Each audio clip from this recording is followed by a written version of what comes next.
Good afternoon, readers. I wanted to give you a little review about how we talked about that reading is thinking, not just word calling. So as we read, things have gotten easier for you, haven't they? You're not having to stop and decode words anymore. You're able to read fluently. This is the time where we begin to think and get things out of our reading. For instance, when we're reading and we're thinking, we connect. We connect to the meaning of the story. What is the author's purpose and what are they wanting us to get out of it? To understanding the story. We're understanding what's happening, things like character, sequence of events, setting, and plot. We also connect to the images that we see. In fiction, we connect maybe to some of the illustrations, and in nonfiction, we connect to maybe some of the photographs. We also connect to the setting. You may have been somewhere similar to the setting of your story or heard about it. It might be very specific, like Chicago, Illinois, or it could be very broad, like a school. But as we read, we need to be thinking about what is going on in the story and what the author is trying to tell us. Remember today, when you read Miss Nelson Has a Field Day with me, we were able to connect to lots of things. For one reason, we had read the other two books. Miss Nelson is Missing and Miss Nelson is Back. And you all have really enjoyed these. They're kind of review books for you, but they teach us lots of great things. This is what you told me about Miss Nelson has a field day. We thought about it as we read.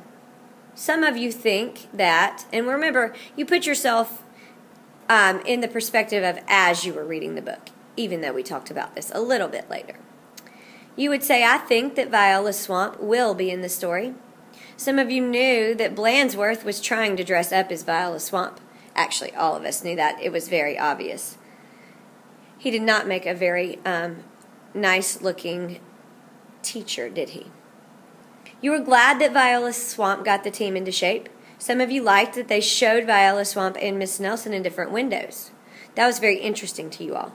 So most of you did not like that the players weren't listening, and you hoped as you read that they would make a sequel to this book or that the team would beat the werewolves. You later found out that they did beat the werewolves. You also wondered as you read, how could Miss Nelson be in two places? And then you wondered if Miss Nelson and her sister were twins.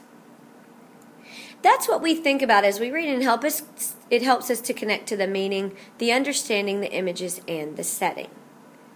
Now, moving on to your homework assignment. For Friday, I would like for you to think about your AR book. You are at the library actually right now as I'm making this video, and you are, I'm sure, picking out a fabulous book for you. As you read that the next few nights, tonight and tomorrow night, please record your thoughts. You might record a few tonight after you've read for 20 minutes or 30 minutes. You might record a few Wednesday night and then maybe Thursday night. Remember, this is not due until Friday. I want you to think about, in the title or chapter section, write down the title of your book and maybe the chapters that you read when you use this. You certainly do not have to have finished the book in order to fill this out.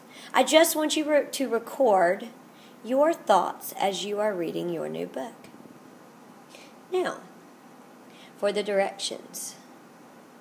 Remember, this is not due until Friday, but it is mandatory that you watch this video tonight. That way, you'll be prepared for the week's assignment. Tomorrow, when you come in, you won't bring this piece of paper in to me. You'll bring it in on Friday. But what you will bring is a small piece of paper with the secret password that I'm about to give you written down on it. You will also include your name so we know who it belongs to. When it's time for you to come to my room for the very first time that day, make sure that you take out your paper without me asking, crumble it up, and put it into the bucket that says Mrs. Diddle on my desk. You will write the secret password down at home, put your name on it, and have it ready to bring with you tomorrow. If I do not have to ask anyone in the entire homeroom to do this, then you will get 2 classroom points.